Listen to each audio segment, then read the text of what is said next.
Bismillah ar-Rahman ar-Rahim. Alhamdulillahi Rabbil Alameen. Wassalatu wassalamu ala Rasulikal Kareem. Allahumma salli wa sallim wa barik ala Sayyidina Muhammad wa ala alihi wa sahabihi ajma'in. Allahumma ishrah sudurana wa yassir umurana ya Rabbil Alameen.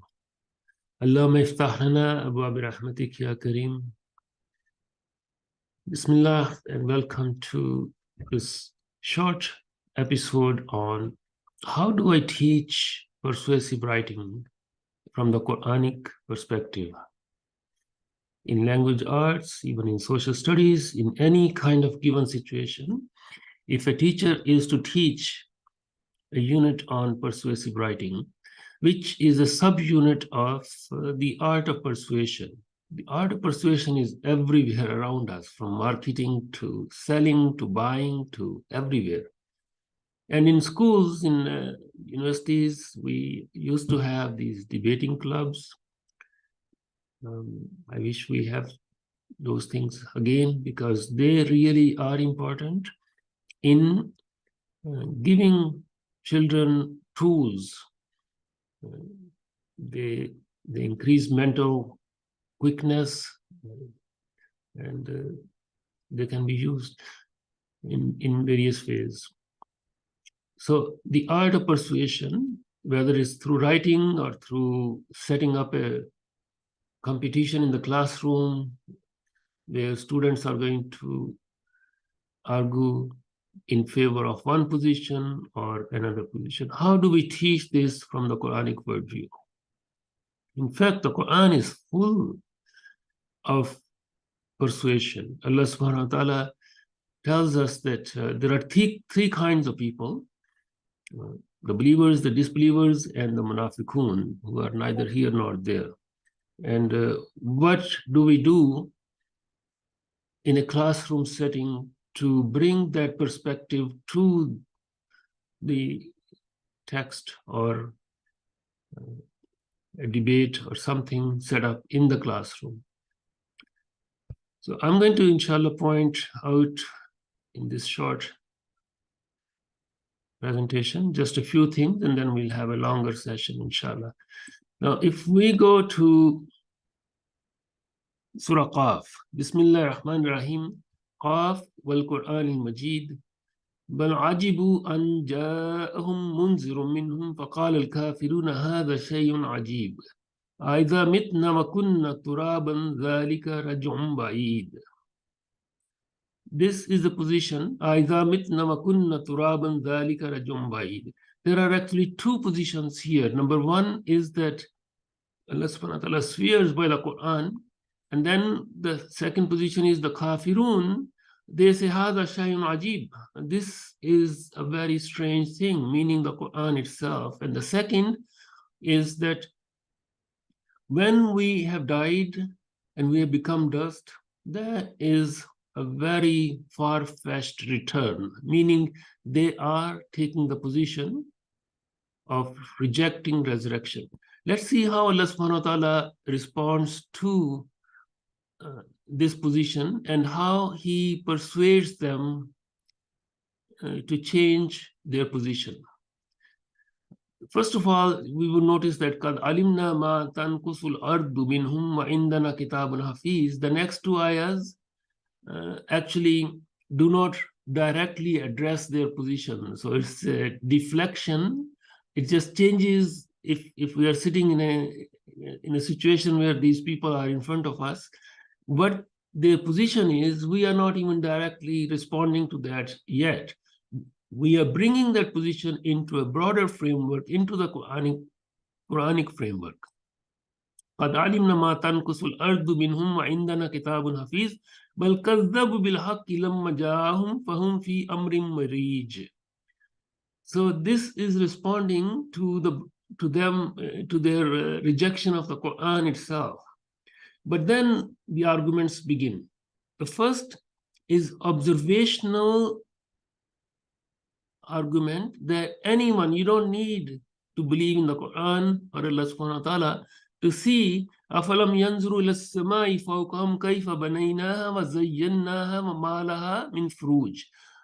haven't they seen the sama, the skies above them? كيف بنيناها? How did we make it and how did we beautify it? وما لها من فروج. They could see that there is no defect in it. والأرض مددناها وألقينا فيها رواسي وأنبتنا فيها من كل زوج بهيج. Everyone can see that the earth is spread out, and then vegetation comes out of it. And then we have the sama sending down ma'am mubarakan fambatna bihi jannatin wa habli hasid. Water comes down from the sky, and they can see that this earth is now giving vegetation.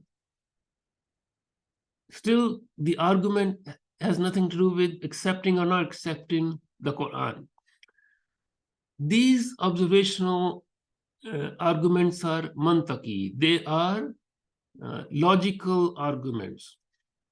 From the next ayah, ayah number 12, Allah subhanahu wa ta'ala adds a historical dimension to the argument.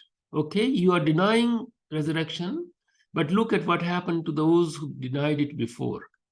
كذبت قبلهم قوم نوح وأصحاب الرس وثمود وعاد وفرعون وإخوان لوط وأصحاب الأيكة وقوم تبع.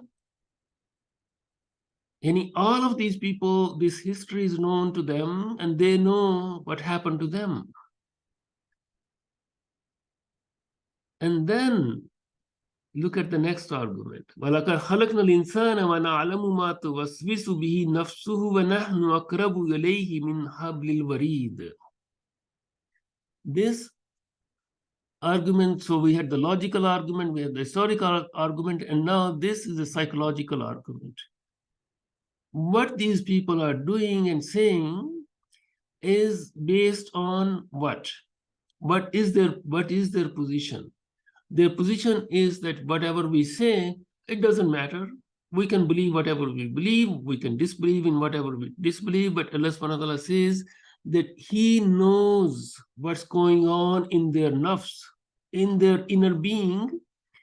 And not only that, it's also being recorded. Is yatalakkal mutalakkiyani anil yamini wa anil shimali qa'id. Ma yalfizu min qawlin illa ladayhi raqibun atid. Look at these arguments. That whatever you are saying is actually being recorded. Beware. This is not something you can get away with. Be serious about it. So this is a psychological argument. And then we have the reality check. Like, if you don't want to believe in all of this, this is going to happen. And when it happens, وَنُفِخَ فِي الصُّورِ ذَلِكَ يَوْمُ الْوَعِيدِ وَجَاءَتْ كُلُّ نَفْسٍ مَعَهَا سَائِقٌ وَشَهِيدٌ. There is going to be a driver driving you, and there would be a witness. And on that day, لَقَدْ كُنْتَ فِي غَفْلَةٍ مِّنْ هَذَا فَكَشَفْنَا عَنْكَ غِطَاءَكَ فَبَصَرُكَ الْيَوْمَ حَدِيدٌ. SubhanAllah. Look at the layers of persuasion here. 1, 2, 3. Logical, historical, psychological, and then the final is a final recourse to what's going to happen. The Quran is just full of such things. These arguments, these persuasions, because Allah subhanahu wa ta'ala is not really interested in punishing his creation. He is Rabbul Alameen, he is Ar-Rahman, Ar-Rahim. He wants people to open up their eyes. So this persuasion is everywhere. You remember what happened to the king? Like Ibrahim alayhi salam goes there, and then what does he say? Alam tara ila alladhi haja Ibrahima fi rabbihi an ataahu Allahu al-mulk idh qala Ibrahim rabbi alladhi yuhyi wa yumeet qala ana uhyi wa umeet. What happens here? This king is claiming to be like God himself.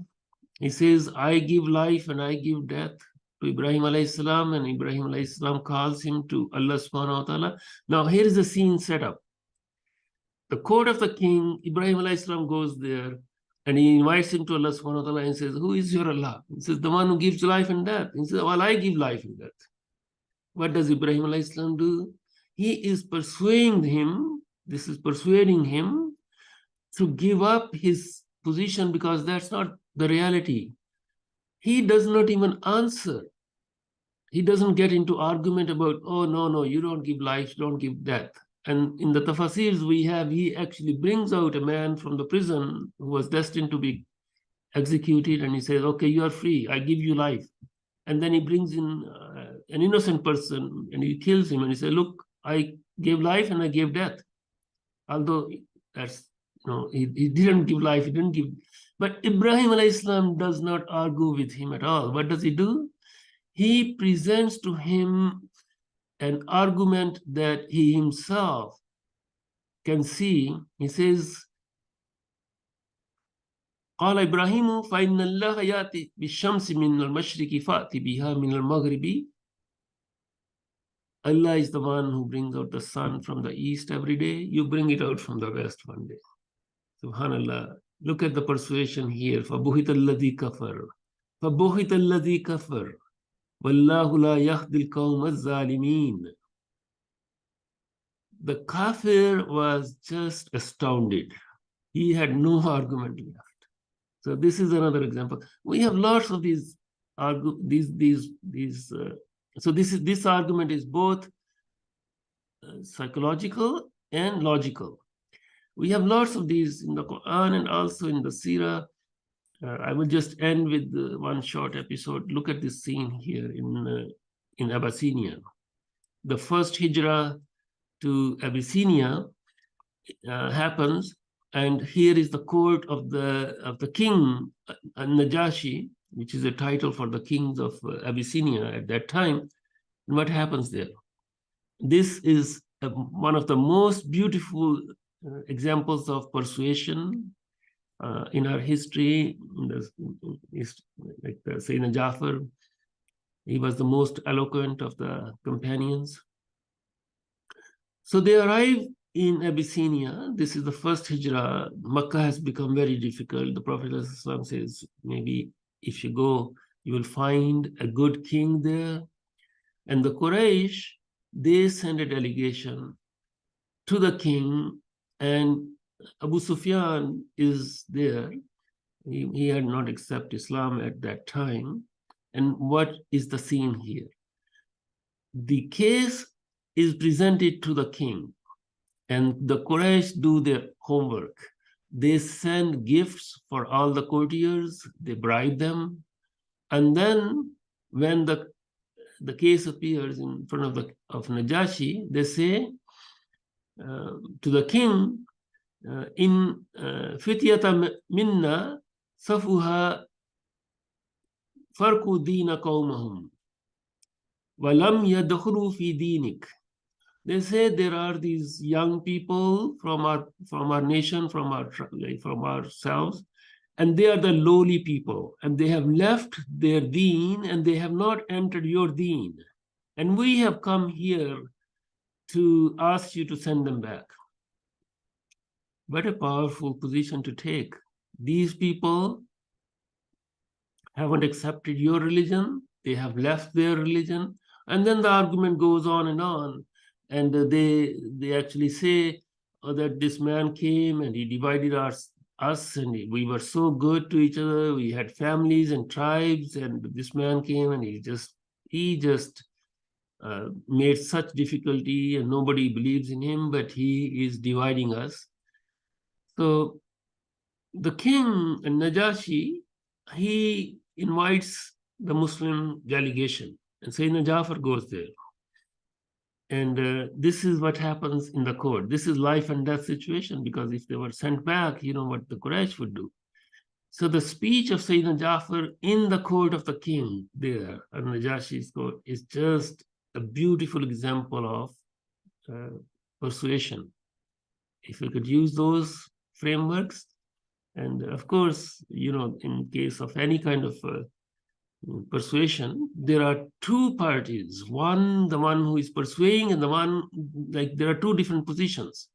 And the one who is persuading, the other has to take into account the mental, psychological, intellectual, spiritual makeup of the person. Because in the case of the king, Ibrahim alayhi salam takes into consideration his position. And in the case of Najashi, the argument that Sayyidina Jafar brings to him is just so beautiful, because he respects the kingdom. He knows there are refugees there, and he presents the case on moral, historical, psychological grounds. And when the trump card is played by the Quraysh delegation of the Quraysh, what is that trump card? It's the religious card. They say, okay, you have heard their arguments, but just ask them, what do they believe about Sayyidina Isa? What do they believe about, like, you see how powerful this could be? Because they know Najashi is a Christian, and they know that he will just be inflamed if this position that they are presenting, which wasn't true, is brought to him. And so just an amazing example of, and these are real life situations. The Quran doesn't deal with the philosophical positions, empty theoretical positions. Allah subhanahu wa ta'ala's book is very real. So in a classroom, you have to look at the two sides. And of course, you don't want to raise the stakes so high, but yet it doesn't make it, from the Quranic perspective, if you just have, well, the discussion is between sending this amount of money that you have collected for a well in Africa or giving into a local food bank.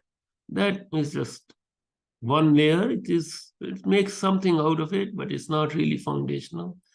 So you have to think of teaching students the art of persuasion, not just one situation, but because that's why in our tradition, they always taught mantiq, logic, and even things like Euclid's geometry. Like, the arguments are so powerful when you say, if you have this argument that the two parallel lines, they will never meet, 2 + 2 is always going to be 4. These arguments are logical arguments that no one can refute. So the idea is to make these minds of our children bright, logical, and supra-rational, not just rational, supra-rational, meaning they understand levels of reality. And all of this can be taught through teaching this unit, because the art of persuasion involves all of these levels. So may Allah subhanahu wa ta'ala guide us. Inshallah, we are going to have a long session on this, and we will, inshallah, present all of this through a systematic process of setting up a classroom. You can do just the writing, but I think it's more interesting for students if it's a living situation. So you have 2 groups, and you are teaching them these levels of persuasion through the Quranic worldview. Allahumma salli wa sallim wa barik ala Sayyidina Muhammad wa ala alihi wa ashabihi ajma'in bi rahmatika ya arhamar rahimin. Assalamu alaikum wa rahmatullahi wa barakatuh.